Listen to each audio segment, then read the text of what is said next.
Good morning, good afternoon, good evening, wherever you are, whatever you're doing, and welcome to the EPL Index Transfer Daily.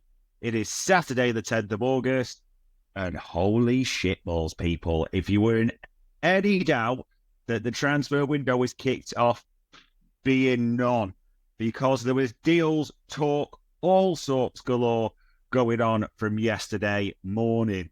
The big one probably, it's an Ornstein bomb a few minutes ago, to be honest. Tottenham have completed now the signing of Dominic Solanke. So maybe by the time you listen to this, Tottenham will do all their official press junket bits. But the deal, as David Ornstein says, could go up to 65 million, which is no small fee. And also, it's a nice chunk of change to Liverpool, who have 20% of the profit as a clause from when they sold him to Bournemouth. So that's the big news this morning. The shocker, and I mean the shocker from yesterday again, this was an Ornstein bomb. Everyone had it all of a sudden. Pedro Neto, the Wolves winger, is suspicious. Oh, well, 99% done, because you always say, especially with the medical, because we'll talk about his injuries, maybe. But that deal to Chelsea, around £55 million. If you take the sort of average of the various articles we were looking at this morning, add-ons involved in there. But yeah, I mean, when he's fit, what a player. And then you do look at Chelsea's wing options now, don't you? Like, even you wonder about Mudryk, Madueke, we know about Palmer, Sterling, and now Neto, if he stays fit. That is the big question.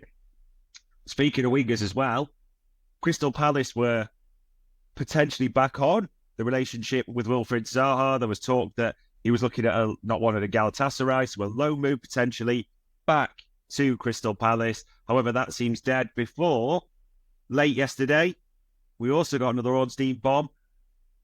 Leicester are working on a season-long loan move for Wilfried Zaha. What a move that would be for them, at the same time. I mean, there's news galore coming in.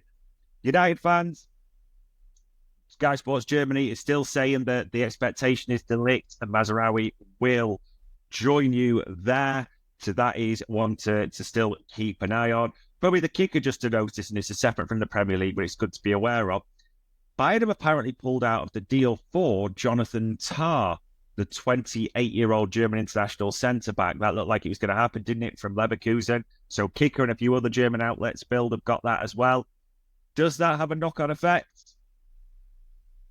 We don't really know, I suppose. We will have to see. Shouldn't we have to wait too long to find out on any of these as well? A few outlets as well says that your interest in Jared Branthwaite is not over, so we'll see if that gets revisited. And speaking of defenders and England defenders, Mark Guehi, Sky Sports had yesterday that everyone knew about Palace wanting 65 million, that they rejected a second bid around the £50 million mark for Mark Guehi. It's interesting, isn't it? Because that seems well apart. You think I know it's easy to say they meet in the middle. We'd have to see on that. And then there's Eddie Howe's other comments about how we may have to look at certain players and who we might have to sell in terms of PSR. So we mentioned that over the last few days as well. So definitely Newcastle I want to keep an eye on before the end of the window.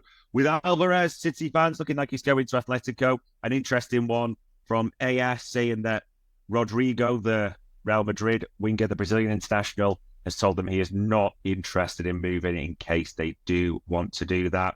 Eddie Nketiah, it looks like the Athletic saying finally this was dragged on for so long that they're ready to sanction that loan move with an obligation to Marseille around 25 million. Just seems to have been dragging on and dragging on. And then the two ones that really dominated, I suppose, yesterday for a lot of people. Jean-Claire Todibo. I mean, this is fascinating. He's turned down West Ham once. Then he was sent to United, but they couldn't do it because of UEFA rules and Jim Ratcliffe, Nice and all that type of thing. Then he seems to declare he wanted Juventus and he was waiting and it was all nailed on. I don't know what Tim Steidten keeps in that play, West Ham fans, but he's now pretty much a West Ham player from, deal agreed with Nice, went to Todibo, have convinced him. Again, like I said, I don't know what's kept in that plane that he always is pictured on, but barring a medical and all the signing announcements, Jean-Claire Todibo He's a West Ham player, essentially. So, wow, yeah, that was one of the big developments. And then the one that we've had from the last few days, Liverpool fans, this Zubi saga just rolls on and on and on, doesn't it? We are still there was reports about players could be involved. There was reports about, he's closer, he's up in an hour.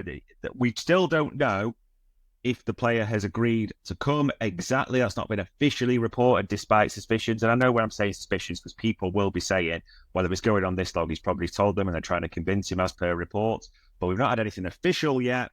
So it's still a waiting game for Liverpool fans. And then another line for Liverpool fans, there's a report from one of the Liverpool-based reporters that Arne Slot will sanction Stefan Bajcetic on loan.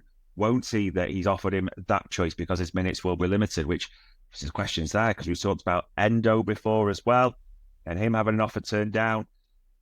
He is just busy. And so it should be, ladies and gents. Let's be honest. It's the Charity Shield, Community Shield today. Bit of tradition in there for me. I still struggle to say that, but it's right to say Community Shield. It's the Manchester derby again at Wembley. We'll see what happens there. It's 6 days until the Premier League season starts. And there's only a couple of weeks, realistically, until the window slams shut. So we're saying it's building, so it should. Teams need to do business, and time is ticking.